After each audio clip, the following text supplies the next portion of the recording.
Passaremos então imediatamente ao debate, devido ao tempo nosso que está bastante exíguo. Eu já tenho 2 inscrições aqui e pedi ao companheiro Barbosa que quem quiser se inscrever, que se inscreva com o companheiro Barbosa.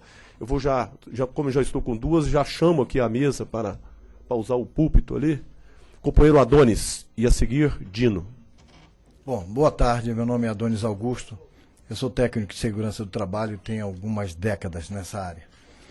Eu vejo a doutora Elisa falar sobre essa questão e me remete, isso aí é o óbvio. Nós vamos encontrar o Paracelso quando ele diz que tudo é veneno, nada é veneno, depende das quantidades. Já no século XVIII, com Ramazzini, ele diz para nós, o que é que tu fazes para eu saber o que é que tu tens?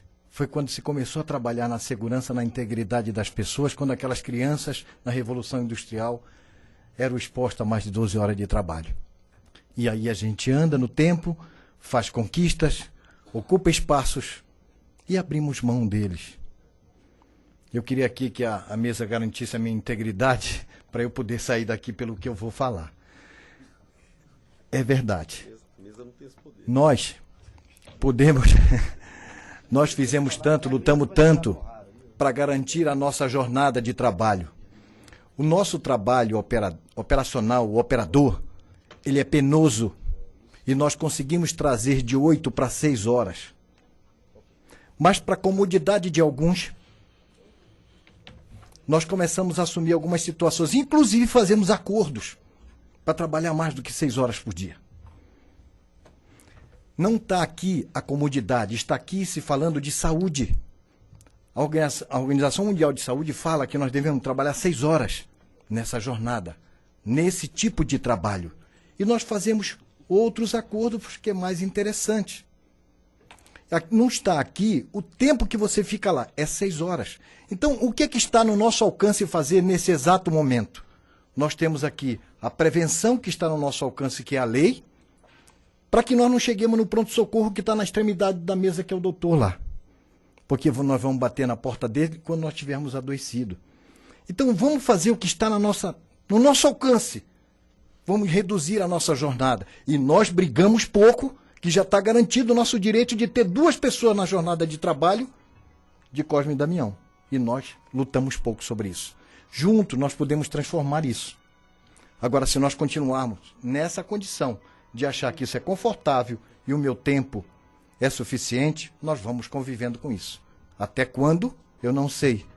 Não sei se 54, 60 anos eu aguento uma jornada dessa. Essa minha simples, honesta e muito profissional minha contribuição nesse processo. Nós precisamos pensar nisso. Isso é muito sério. 3 minutos, companheiro. Não vamos abrir mão disso. É um direito nosso. Nós lutamos. Tantas e tantas vidas se foram e nós abrimos mão agora dela. Pensem nisso. Obrigado, companheiro Adonis. Companheiro Dino, 3 minutos. Pedindo aos companheiros que, antes de usar a palavra, se identifiquem, porque está sendo transmitido esse nosso debate. Dino. Bom, sou Dino, sou diretor do Sinergia Florianópolis e participo também da Intersul e faço parte do Conselho de Administração da Eletrosul. Eu sou um dia, Agamenon, né, que é conselheiro também no CEPEL. Cadê o Vanderlei? Que também é conselheiro lá na Eletrosul, não sei se tem mais algum conselheiro. Eu sou um dia, dentro dos conselhos de administração, que se chama a mais alta cúpula da empresa, eu sou um dia a gente tratar dessas coisas. Porque eu penso que o poder, sobretudo, no âmbito da hierarquia, ele tem que estar a serviço da sociedade humana, ou seja, tem que estar a serviço da humanização. O padre Wilson, um padre lá de Santa Catarina, dizia que o capitalismo tem a capacidade de codificar o ser humano e dar vida às coisas. Olha só que definição mais clara, mais objetiva do capitalismo. Bom, aqui não estamos tratando de capitalismo. Claro que estamos tratando. Bom, aqui nós estamos tratando do setor de operação. Estamos tratando do sistema econômico que determina as coisas. Estamos tratando de um modelo do setor elétrico que determina as coisas. E, portanto, companheiro, aquilo que se diz, se a gente enxerga a árvore e não enxerga a floresta, a gente talvez tem a ilusão de que o que está acontecendo na operação não tem nada a ver com o que faz parte do modelo. Mas isso é fruto do modelo. Portanto, o Sérgio tem razão, se a gente não fizer uma articulação nacional que tenha capacidade política de intervir concretamente no rumo desse modelo, a gente vai ter muita dificuldade de avançar nesse processo. Talvez nós vamos trabalhar 12 horas, até achando ilusoriamente que vamos ganhar hora extra, e com isso vamos ter mais dinheiro. Porque nós também fazemos parte desse modelo, e nós também reproduzimos esse modelo através da nossa cultura, né? Que nós também somos frutos desse modelo, e também, contraditoriamente, o reproduzimos. Por isso eu fico contente, Elisa, quando nós, dirigentes sindicais, estamos nos apropriando de outros conhecimentos. Porque também para nós era, né, uns preconceitos de tratar de psicologia. Né? Quando um colega da Eletrosul, no processo de privatização da empresa, um colega que me dava carona, e me deixou de dar carona, porque andar com o Dino ou com o dirigente sindical era um risco, porque ele podia ser visado, eu não compreendia isso, fiquei indignado, fiquei puto com ele. Depois fui entender, através de um estudo da Universidade Federal de Santa Catarina, da UFSC, por que esse trabalhador reagia assim. E parei de julgá-lo. E comecei a ver o ser humano por inteiro, e aí consegui dialogar com esse trabalhador, e compreender a dor dele, o medo dele. Então, eu também recorro agora a uma outra frase de um poeta chamado Carlos Drummond de Andrade, que diz que são tão fortes as coisas, mas eu não sou as coisas e me rebelo. E é isso que nós temos que fazer, rebeldia. A rebeldia, sobretudo, para esgarçar o sentido humano. A rebeldia, sobretudo, para resgatar de nós aquilo que nós temos de maior valor, que é o nosso companheirismo, que é a nossa solidariedade. Não é a competição. Não é o passar em cima do outro que esse modelo coloca, a gente vai se dar bem. Aliás, os planos de carreira também diz isso, na sua meritocracia. Então, gente, eu me sinto orgulhoso. Eu me sinto gratificado de estar aqui nesse espaço. Né? Quando eu falei com o Sérgio de vir aqui e tal, eu falei, Sérgio, é um aprendizado. É um aprendizado. E eu repito, oxalá um dia a gente consiga, dentro do Conselho de Administração, não discutir técnica, mas discutir política com P maiúsculo. Uma política que reconheça o ser humano como ser humano. Muito obrigado, companheiro Dino. O próximo é Polon e depois o Newton, que a gente pede para se aproximar aqui do parlatório. Bom, boa tarde, eu sou o Polon, sou diretor da Associação dos Profissionais de Operação de Usina e Subestação. Elisa, eu só gostaria de contribuir com a tua apresentação, trazendo um fato, não sei até quanto que este fato é novo, ou por algum motivo nós ainda não tínhamos falado. Houve um comentário de que alguém, não sei se poderíamos chamar de cidadão, eu não sei como chamar isso, até vocês podem me ajudar depois, um elemento, um ser, eu não sei se isso é o ser humano, depois você me confere, tá? Diz que tem o objetivo principal, que é acabar, que é dizimar com a raça de operadores na empresa de qual ele é diretor. Nós estamos aqui hoje, desde o início da manhã, estamos falando aqui, parece que no mesmo patamar, defendendo um setor elétrico mais moderno e mais seguro para todo o povo brasileiro.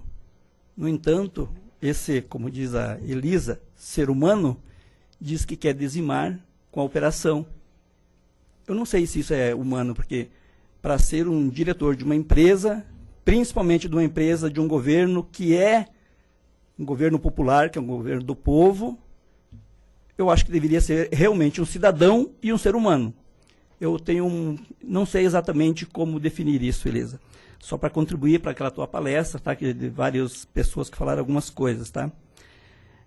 Lalau, não é só na Celesc que os técnicos estão fazendo o serviço de manutenção e de operação na Eletrosul também. Já está ocorrendo, tá? Não, isso já é fato, já não é mais dizem, isso é fato.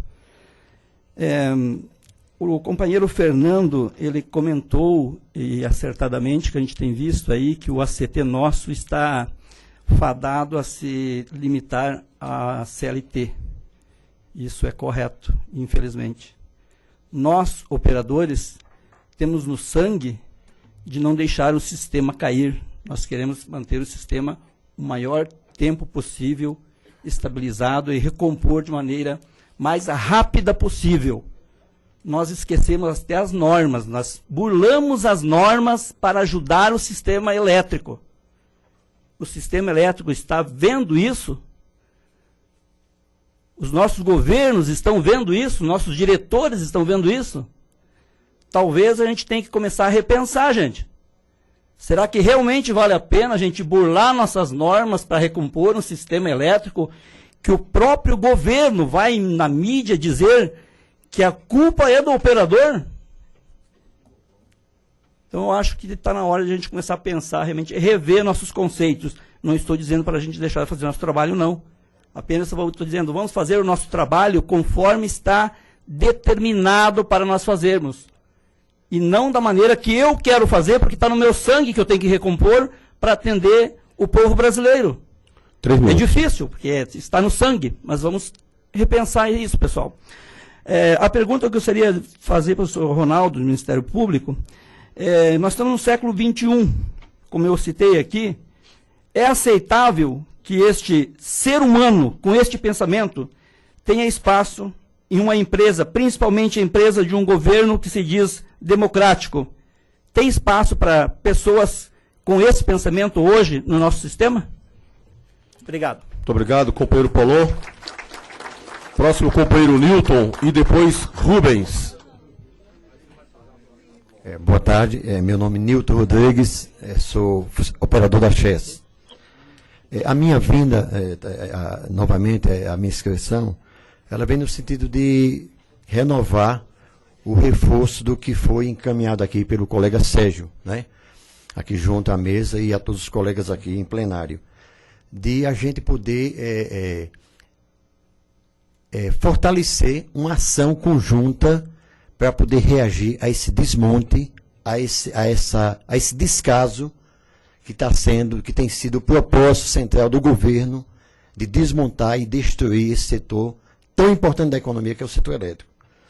E nós estamos fazendo um encontro nacional, o 7º encontro nacional, e é importante que além desse diagnóstico técnico e também humano que a gente examina aqui, a gente possa aqui traduzir também isso numa ação comum que envolva, né, o Ministério Público do Trabalho, que está aqui também numa tarde, aqui assim, fortalecendo essa tarde com a gente, de poder a gente colocar isso também para o conjunto da sociedade.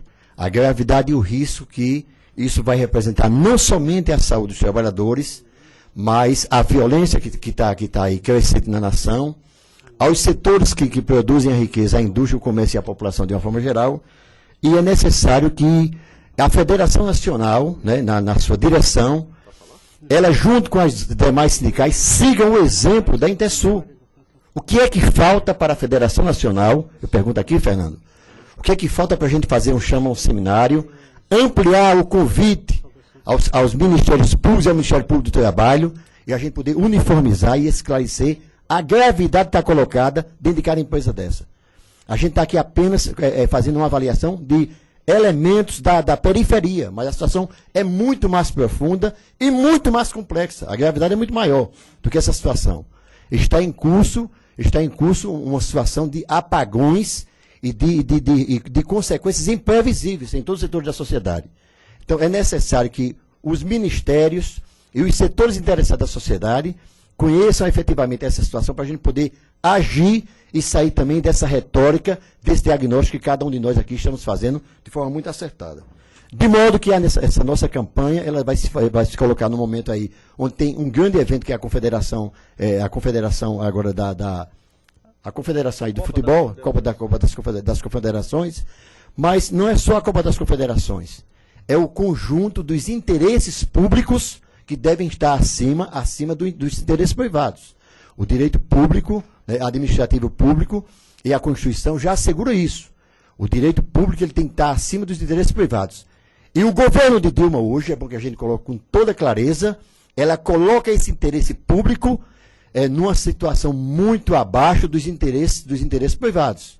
A prioridade é o investimento, a prioridade são os agentes do mercado que estão hoje aí, em detrimento de todo o universo de situação que a gente vai ter que conver e estar convendo já nas empresas. Então eu reforço esse meu 3 minutos, convite, companheiro. que a federação ela faça junto com a associação e outras entidades envolvidas, um seminário onde de modo efetivo a gente possa encaminhar uma ação conjunta, seguindo o exemplo da Intersul. São essas as minhas propostas. Muito obrigado, companheiro Nilton. Companheiro Rubens. Após o Rubens, só um segundinho, por favor. A coordenação pediu para que eu passasse a palavra, só aguarda só um segundinho, ao companheiro Jocelio. Hã? Pode ser depois dessa? Então tá. Rubens, com a palavra, 3 minutos. Boa tarde a todos e a todas. Eu acho que eu sou de Alagoas, operador de subestação e diretor do Sindicato Urbanitários. A situação de Alagoas lá, a coisa realmente é feia. O companheiro falou aqui que os operadores estão tendo um curso de 1 mês, né? 1 mês. Alagoas é 1 semana. Se coloca 2 operadores, pega os auxiliares técnicos e os eletricistas residentes, leva para a subestação, chega lá e diz, isso é uma chave de 69, isso aqui é um disjuntor, isso aqui é um religador, isso aqui é uma linha de transmissão. Aí depois, pronto, a partir de hoje você vai trabalhar como operador. Essa é a situação lá. Aí o que acontece? Nós temos um auxiliar técnico que já faz uma área grande dentro do interior, correndo linha de transmissão. Aí o cara vai na subestação, abre o religador, a chave, corre a linha, volta de novo, fecha a chave, faz o teste. Aí não aceita, vai de novo, abre tudo, vai. Isso é a situação de hoje de Alagoas. As subestações, a situação lá é horrorosa. Algumas não tem água. Você vai fazer manutenção na subestação, não tem água, você não pode ir ao banheiro, você tem que ir para dentro das canas. E pior ainda, que hoje tem várias técnicas. Veja a situação das mulheres. A gente não quis, qualquer canto se arruma. E as mulheres, que hoje estão como técnicas lá. Então a situação realmente é difícil. O COS, o pessoal, o operador de sistema, não sei se vocês fazem. Vocês fazem manobra também? Operador de sistema? Porque lá a gente faz. Aí fica um lá, e o outro sai no carro para lá para o subestação. Não é telecontrole não, lá você vai para o campo. O operador de sistema lá de Alagoas vai para o campo. Fica um lá no comando e o outro vai lá para a subestação, fazer a manobra quando o VTS não aceita. E essa é a situação. Então a gente tem uma maneira de cumprir a NR10 lá. Lá tem uma subestação que é do tabuleiro do Martins, que deu um apagão para lá e a justiça deu uma multa, foi de 50 mil, não sei quanto foi, e obrigou a voltar os operadores, para colocar os operadores na subestação de volta. Só que é para colocar 2 no horário, né? Mas colocam 1. E alguns operadores, para não perder também aí faz o quê? Faz manobra só.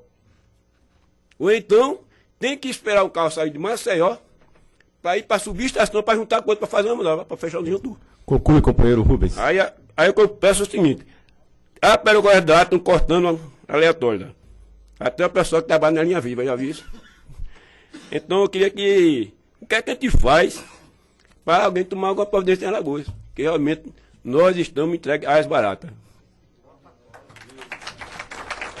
Obrigado, então eu vou chamar o companheiro Jocelio da plataforma para a sua saudação final aí, já que ele tem uma viagem, parece que está com o horário marcado. Então, companheiros e companheiras, só porque o ônibus sai daqui a pouco e como eu preferi manter a minha vinda mesmo assim, então rapidinho, 3 pontos para dar a saudação final aqui. Primeiro é garantir a solidariedade nossa do movimentos atingidos por barragens, do MAB em especial, no qual faço parte da coordenação nacional, com os trabalhadores da energia. Né? Nós nos admiramos muito vocês, nós sofremos outro tipo de impacto na relação da produção da energia no Brasil, mas entendemos a situação de vocês porque nós também vivemos na pele as contradições desse modelo energético. No sábado à noite, eu tive uma reunião com o Franklin. Na terça-feira de manhã nós tinha 100 militantes do MAB para se somar no ato que era para ter ontem de mobilização. Então dizer que não é discurso apenas, nós se colocamos, né, e não é porque o povo não tem o que fazer não, são agricultores que trabalham, têm, né, seus afazeres, mas topam vir para a luta para juntos nós se somar. Então nós colocamos aqui à disposição a solidariedade e a nossa luta em prol da defesa do direito dos trabalhadores de modo geral, em especial o setor elétrico brasileiro, que é tal nós consideramos tanto. Segundo, afirmar e dizer que, primeiro, além de receber uma boa aula hoje aqui sobre a questão técnica do setor, né, mas também saímos bastante contentes. Aqui nós estamos em alguns militantes do MAB aqui presente, do Paraná, Santa Catarina, daqui de Goiás, Distrito Federal, dizer que nós também compartilhamos da visão política aqui de conjuntura e do que está acontecendo com o modelo. Então dizer que nós, cadê o Gilberto que falou, né, parabenizar pela posição política, e essa é a posição, com essa clareza, né, que nós precisamos encarar a situação da conjuntura. Então fazemos das palavras deles, para resumir, as nossas. Também afirmar que o momento é de buscar o que fazer, que a constatação está muito bem feita. Então isso exige também uma habilidade e uma construção política. A gente sabe que a saída é a organização, é a articulação e é construir força. Nós do MAB, num período no Brasil, ficamos isolados, porque nossa luta colocava, vamos dizer, como centro, né, dos grandes interesses, e, portanto, nós éramos combatidos. E dá para dizer assim, ó, que no governo popular, inclusive, nós ficamos isolados em 2004, porque 2003 tinha expectativa de avançar na pauta, até 2009, quando Lula admitiu publicamente a dívida social histórica que o Estado brasileiro tem com os atingidos. Por que nós saímos do isolamento? Porque nós começamos a olhar pelos fios, e olhar onde os fios chegavam. E vocês, como operadores do sistema, né, principalmente, têm essa oportunidade, eu vi aqui nos mapas, de enxergar pelos fios muita coisa. E principalmente o potencial de alianças que esse setor tem, de possibilidades de construir com a sociedade nesse momento. Pelos fios nós vamos encontrar lá os consumidores de energia do setor residencial, pagando uma das tarifas mais caras do mundo, com uma qualidade péssima, né, pela precarização que tem sido né, a violência que as distribuidoras têm usado contra, para absorver lucro acima de tudo. Pelos fios nós vamos encontrar os operários da indústria, também sendo quase escravizados na lógica da relação capital-trabalho. E vamos ver que tipo de indústria que nós temos no país para discutir a soberania. Pelos fios nós vamos encontrar lá nas turbinas, quem que construiu aquilo e sendo usado como escravo hoje para a construção das grandes hidrelétricas. Né? O contingente dos trabalhadores hoje em situação análoga à escravidão também construindo as usinas. Pelos fios nós vamos achar os atingidos, os camponeses, os indígenas, ou seja, vamos achar a cultura desse país, né, a população de modo geral. Então dizer que pelos fios vocês podem construir uma grande aliança nesse país e aí poder aumentar a tensão, que muitas vezes tem que abaixar lá nas centrais e nas subestações, né, para nós levantar a tensão, aumentar a nossa força e nós conseguir construir um outro modelo, um outro projeto energético de Brasil. E aí eu aproveitar o microfone para convidar vocês. Nós do MAB estamos fazendo o nosso encontro nacional do dia 2 ao dia 5 de setembro. Né? E gostaríamos de contar com a presença de vocês, porque lá nesse encontro nacional, onde reunirá em torno de 4.000 militantes do movimento de todos os estados que têm organização, nós vamos estar discutindo como foco do encontro o seguinte tema. E a seguinte conclusão que a gente acha que é o momento da conjuntura. Água e energia com soberania, distribuição de riqueza e controle popular. E aí nós vamos estar conversando como implementar isso. Água e energia com soberania, porque é a nossa soberania que está em risco nesse momento. E quando fragiliza o trabalho estratégico de um setor estratégico, fragiliza também a soberania, né? E quando expõe a energia a todo custo a um modo de produção expropriador das nossas riquezas, sem aqui retribuir o desenvolvimento real que o nosso Brasil precisa, significa discutir soberania, significa discutir distribuição de riqueza. Ah, crescimento do PIB, tudo bem. E cadê a riqueza compartilhada, distribuída por quem de fato produz essa riqueza? Isso significa também controle popular, porque nós temos responsabilidade com essa conjuntura. Não é os outros que vão fazer por nós. Não vai ser um governo bonzinho, malzinho, que vai fazer um dia pelos trabalhadores. É a nossa capacidade de luta. E é assim que nós garantimos direitos nesse país, e é assim que nós vamos precisar construir um país novo. Então dizer que o controle popular está na pauta do dia como nunca teve. Né? Então dizer, e o lema nosso, inclusive, do encontro é: trabalhadores do campo e da cidade a lutar por um projeto energético popular. Então, convidar todos a se somar nessa luta, a fortalecer a plataforma operária e camponesa, né, e expandir essa plataforma para os setores estratégicos que ainda nós precisamos expandir, para ter a força suficiente e levantar a atenção desse país para nós construir um país soberano, onde de fato os trabalhadores poderão ter dignidade. Obrigado e agradeço a aula que vocês nos deram hoje. Obrigado, companheiro Jocely. Então, vamos continuar o nosso debate. Nós temos 3 intervenções, 3 inscrições, então nós vamos concluir essas 3 e passamos aos debatedores a intervenção. Insistindo com os companheiros que os 3 minutos serão observados pela mesa. Então é Juscelio, depois é Gilberto e por último Nonato. Juscelio. Juscelio já foi. Então é Gilberto e depois o Nonato, os 2 últimos.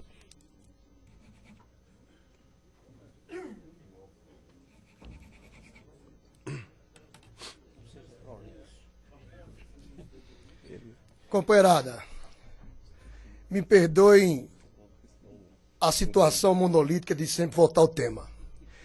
Eu acho que a questão é mais grave do que o que nós pensamos. A questão não é da saúde ocupacional, de como nós vamos nos manter vivos nos postos de trabalho. O grande pano de fundo da revolução cibernética e digital, que traz à tona a chamada reestruturação produtiva, e a lógica financista que as empresas do Grupo Eletrobras mergulharam, porque eles negociam e agem como age a burguesia. Eu negocio na empresa privada e negocio no parque estatal. Negociam do mesmo jeito. Nossos companheiros, um dia sindicalistas, um dia que levantaram o estandarte da esquerda, um dia socialistas, os que desejavam uma sociedade fraterna, justa e igualitária, foram seduzidos pelo poder, picados pela mosca azul, contaminados por ela e acham que nós somos de outro mundo. E nos convocam a compreender as mudanças que o mundo operam, que nós somos incapazes de entender os elementos conjunturais, de que essas mudanças são inexoráveis. E nós somos dinossauros velhos, antigos, por não compreendê-los. Eu aprendi que o trabalho é feito com as pessoas, pelas pessoas e para as pessoas.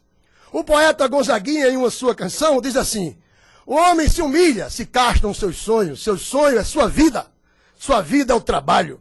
E sem o seu trabalho o homem não tem honra, e sem a sua honra se morre, se mata. Depois ele diz: não dá para ser feliz. O que será dos companheiros operadores que, pelo impacto da reestruturação produtiva, passarão a desempenhar outras funções? Como ficarão as conquistas do trabalho do turno quando estes migrarem para o horário administrativo? Que adequações na nossa pauta de campanha salarial será feita para que estes não percam o poder aquisitivo oriundos de anos trabalhando na área de operação? O que será feito do processo da memória técnica? Luta, conquista de muitos anos, porque o operador ele é uma ilha de produção. Ele não tem sequer plano de carreira, porque a função dele é dita estratégica. Eu sou controlador de sistema, fui educado para ser controlador de sistema e saio de casa com o sistema na cabeça e quando vejo na televisão a notícia de uma ocorrência, de uma contingência, fico no meu cérebro a vasculhar tentando recompor, se fosse no meu caso, se fosse aqui em casa, de quem foi o erro, onde é que foi, será que foi o relé, será que foi isso? Meus companheiros e minhas companheiras, o tempo urge, eu preciso concluir, mas é preciso dizer o seguinte: o cuidado com o equipamento é muito maior do que o cuidado com o operador. O equipamento se projeta para ele uma vida longa, um tempo útil, e por isso ele sofre inspeções. Por isso a gente tira uma amostra de óleo e vê a rigidez dielétrica dele. Por isso a gente percebe se tem umidade nele ou não, porque quanto mais durar o equipamento, maior a margem de lucro para a empresa. Alguém já fez inspeção no operador? Mais do que o produto interno bruto, nós precisamos perseguir a felicidade interna bruta. Alguém já chegou numa sala de comando e perguntou ao operador: alô, você aí dentro, como vai? Alguém já imaginou que nós somos muito mais do que um conglomerado de músculos e ossos e nervos? Nós somos um complexo humano. Nós somos espírito, essência divina. Nós amamos. Nós temos esposas, filhos. Nós nos relacionamos. Alguém já bateu aqui e disse: aí, tudo bem? Você está feliz? Você está contente? Como é que você vai?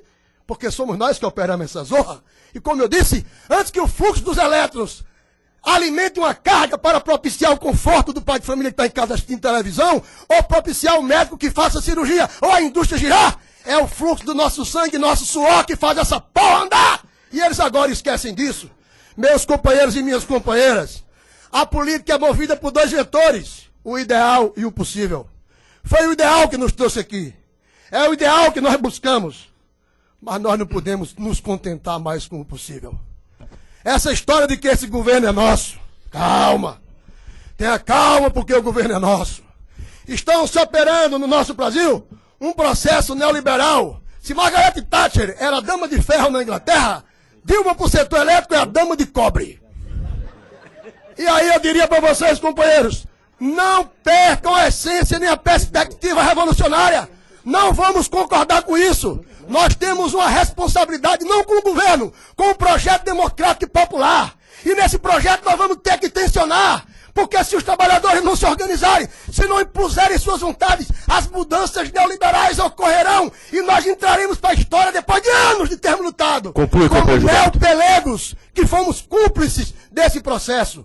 Eu vi na Bahia, a empresa tinha, a concessionária, 1.600 operadores. Sabe quanto tem? 0.